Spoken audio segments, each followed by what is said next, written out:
আসসালামু আলাইকুম এভরিওয়ান, আপনাদের সবাইকে ওয়েলকাম করছি আমার এই স্টাডি ব্লগে। আশা করি আপনারা সবাই ভালো আছেন, আমিও ভালো আছি। আমি কিভাবে শূন্য থেকে বিসিএসের প্রস্তুতি নিচ্ছি আজকে আমি এই বিষয়টাই আপনাদের সাথে শেয়ার করব। আমি আমার চাকরি প্রস্তুতির জার্নিটা শুরু করেছিলাম আমার তৃতীয় বর্ষের শুরুর দিক থেকে। এখন আমি তৃতীয় বর্ষের শেষের দিকে আছি। আমার আসলে ইউনিভার্সিটির একাডেমিক পড়াশোনা খুব একটা ভালো লাগে না, কিন্তু তারপরেও অ্যাটেন্ডেন্সের জন্য রেগুলার ক্লাসে যেতে হয়। আমাদের অ্যাটেন্ডেন্সের জন্য 10 মার্ক বরাদ্দ, তাছাড়া 70% উপস্থিতি না থাকলে এক্সাম দিতে দেয় না। আমার একাডেমিক রেজাল্ট অ্যাভারেজ, এই রেজাল্ট দিয়ে ইউনিভার্সিটির টিচার হওয়া যাবে না। সো আমি আমার লক্ষ্য ঠিক করেছি যে আমাকে একটা প্রথম শ্রেণীর সরকারি চাকরি পেতে হবে। সেটা বিসিএসও হতে পারে, আবার অন্য কিছুও হতে পারে।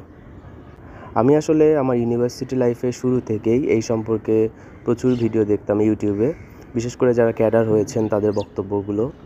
সেকেন্ড ইয়ার শুধু ভিডিও দেখেই কাটিয়েছি। ধারণা নিতে চেষ্টা করেছি যে সফলরা কিভাবে তাদের জার্নি শুরু করেছিল।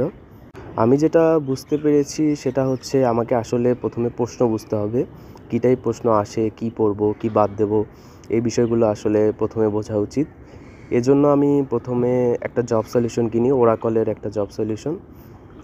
একাডেমিক পড়ালেখার ফাঁকে ফাঁকে পুরোটা আমি পড়ে মোটামুটি শেষ করে ফেলেছি। এখন মোটামুটি একটা আইডিয়া হয়ে গেছে যে চাকরির পরীক্ষাগুলোতে কী টাইপ প্রশ্ন আসে। এরপর আমার যেহেতু এইচএসসি আর্টস ব্যাকগ্রাউন্ড, সো আমি ম্যাথে একটু দুর্বল। ম্যাথের দুর্বলতার কারণেই মূলত আমি আর্টসে চলে এসেছিলাম। এজন্য আমি একটা বেসিক ম্যাথ বই কিনি। বইটা একা একা নিজে নিজে বুঝে অঙ্ক করার জন্য বেশ সহজ মনে হয়েছে আমার কাছে। এখন পর্যন্ত ম্যাথের বেশ কয়েকটা চ্যাপ্টার শেষ করে ফেলেছি, কিন্তু মনে হয় আমার এগুলো খুব বেশি আয়ত্তে আসেনি, এগুলো আবার করতে হবে। আর একটা বিষয় হচ্ছে যেহেতু অনেকগুলো বই কিনতে হবে, সো একই সাথে অনেক টাকার প্রয়োজন। আমি কি করেছি, আমি প্রত্যেক মাসে একটা করে বই কেনার চেষ্টা করতাম। এমন করে প্রায় সবগুলো বই কিনে ফেলেছি।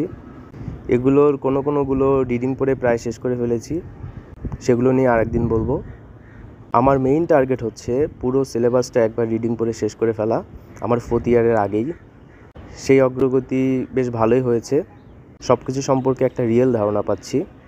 4th ইয়ারে উঠে হয়তো বা কোনো কোচিং সেন্টারে ভর্তি হবো, অথবা নাও হইতে পারি। তো আজ এ পর্যন্তই। আপনারা ভালো থাকবেন, আমার জন্য দোয়া করবেন। ধন্যবাদ সবাইকে।